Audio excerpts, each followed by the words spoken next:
চমৎকার আলোচনার অংশ হিসেবে আমরা অনেকগুলি বিষয় এসেছে আসলে আলোচনার মধ্যে। আমরা দেখি যে শুধু এই বছর, আমি কয়েকদিন আগে আমি একটা আর্টিকেল লিখতে গিয়ে কিছু স্টাডি করছিলাম, সেখানে দেখলাম যে শুধু 7 মাসে 111 জন মানুষ মব সহিংসতার শিকার হয়েছে এই দেশে। এটা আমরা এখন বসবাস করছি। ঠিক গতকালকে চট্টগ্রামে 500 জন মানুষ, ছাত্র এবং স্থানীয় জনতা মিলে আহত হয়েছে। এমন একটা কনফ্লিক্টিং একটা বাস্তবতার মধ্যে দাঁড়িয়ে আমরা চিন্তা করছি কি দেখব, এবং আমরা আমাদের বাংলাদেশ রিফর্ম ওয়াচ নিয়ে আমরা চিন্তা করছি। ইন্টারেস্টিংলি আমরা আসলে কি কি রিফর্ম দেখতে চাই, মানে যেহেতু রিফর্মকে আমরা ওয়াচ করবো, কি কি রিফর্ম আমরা দেখতে চাই এবং কি কি আমাদের মনের মধ্যে অভিপ্রায় আছে। প্রথম জিনিসটা হচ্ছে, আমরা ধরেই নিয়েছি যে আমাদের ভাগ্য বিধাতার আসনে বসে আছেন রাজনীতিবিদেরা। এটা আমরা ধরে নিয়ে এগিয়েছি। ঐক্যমত্য কমিশনের দিকে যদি তাকান আপনারা, সেখানে কারা কথা বলছে? সিটিজেনদের কোনো প্রতিনিধি আছে? সেখানে পলিটিশিয়ানরা ডিসাইড করছেন। টোটাল পলিটিক্যাল পার্টি মিলে বাংলাদেশে কত % মানুষকে রিপ্রেজেন্ট করে, এই প্রশ্ন কেউ করেছেন? এত বড় ভাগ্য ডিসিশন আপনারা যে নিচ্ছেন, মানুষকে জিজ্ঞেস করছেন, পার্টিসিপেটরি অ্যাপ্রোচে আপনারা চিন্তা করছেন।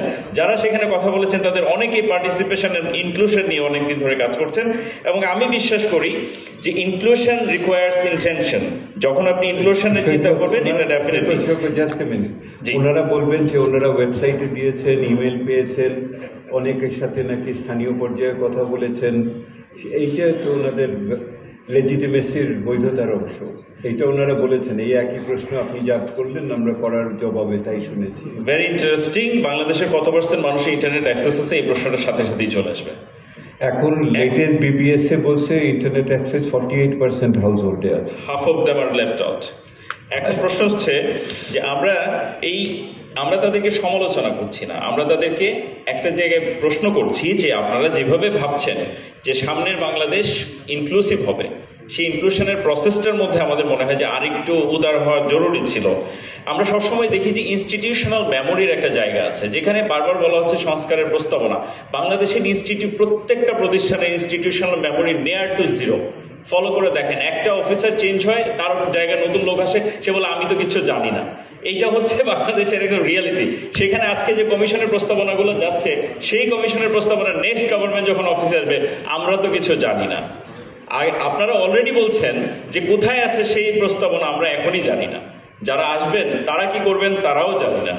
তাহলে প্রশ্ন দাঁড়াচ্ছে, একটা সিস্টেম যেখানে আমরা আজকে বসে এক্সপেক্ট করছি যে বাংলাদেশের সামনে একটা বড় জনগোষ্ঠী তরুণ তারা ভোট দিবেন, এটা আমরা খুব চমৎকারভাবে এক্সপেক্ট করছি। ইন্টারেস্টিংলি এই গোটা ভোটারের যে মানে এই 1/3 মানুষ তরুণরা, তাদের কি আপনি জিজ্ঞেস করেছেন যে তারা কিভাবে ভোট দিতে চায়? তাদেরকে কি জানা হয়েছে আপনার ভোটিং প্রসেসে আপনি কতটা ফ্লেক্সিবিলিটি চান?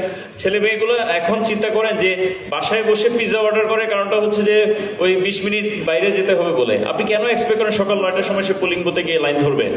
আপনি তাকে ইনক্লুড করার জন্য কি করছেন? বলছেন আলাদা পোলিং বুথ করবেন। It's not really the solution. Isolating young people from the mainstream system. জিজ্ঞেস করি আমি, বাংলাদেশে কি সময় এসেছে যে অনলাইন ভোটিং সিস্টেম চালু করার? অ্যাবসলিউটলি। কারণ হচ্ছে প্রত্যেকটা মানুষ এই রুমে যারা আছে, আমি বিশ্বাস করি যে ম্যাক্সিমাম আমাদের অনলাইন ব্যাংকিং চালাচ্ছি। সকালবেলা ঘুম থেকে উঠে আপনি নিশ্চয়ই দেখি না যে আমার ব্যাংকের টাকা চুরি হয়ে গেছে। তার মানে দাঁড়াচ্ছে যে আমরা অনলাইন সিস্টেমের উপর অলরেডি চলছি।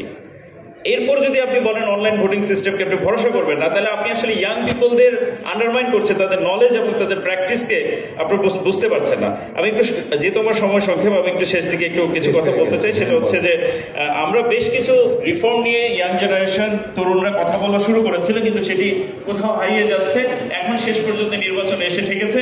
প্রশ্ন দাঁড়াচ্ছিল, নির্বাচনটিও যদি সুষ্ঠু হয় তাহলে কি দাঁড়াতো? তাহলে প্রশ্ন হচ্ছে, আগামীতে যারা সংসদে যাবেন, যারা কথা বলবেন, তাদের কিনে প্রশ্ন, কেন শুধু সংসদ নিয়ে কথা হচ্ছে? এমপিরা কেন আমাদের ভাগ্য বিধাতা? তাদের কেন লোকালি মানে স্থানীয় পর্যায়ে গিয়ে পোস্টার মারতে হবে? জাতীয় সংসদ সদস্য ন্যাশনালি থাকবেন, পলিসি বানাবেন। আপনি গিয়ে উপজেলা চেয়ারম্যান আর ইউনিয়ন পরিষদের চেয়ারম্যানের কাজ কেন করবেন? তাকে কেন আপনি বরাদ্দ দিবেন? তাকে কেন আপনি হচ্ছে স্কুল কমিটির চেয়ারম্যান, মসজিদ কমিটির চেয়ারম্যান বানাবেন?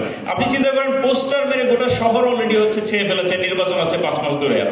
আপনি ভবিষ্যতে কি করবেন? এমন পলিটিশিয়ান খুঁজে বের করেন যে পোস্টার দিল না। এই রিফর্মগুলো আমার দরকার। আমি মূল ইলেকশনটা তো হলো নমিনেশনের জন্য প্রতিযোগিতা। মূল ইলেকশন এখন আমরা যাইনি, নমিনেশন। আমি একটা শেষ কথা দিয়ে বলছি, সেটা হচ্ছে যে আমরা একটা আমরা রিসেন্টলি দেখতে পাচ্ছি যে আর্টিকেল 70 নিয়ে বেশ আলোচনা হচ্ছে, সংবিধান সংস্কার কমিশনে অনেকেই এখানে আছেন। একটা প্রশ্ন জানি না কেন নাগরিক হিসাবে রয়ে যায় যে জনগণের নির্বাচিত এমপিকে কোনো পলিটিক্যাল পার্টি কেন সাসপেন্ড করে দিতে পারে?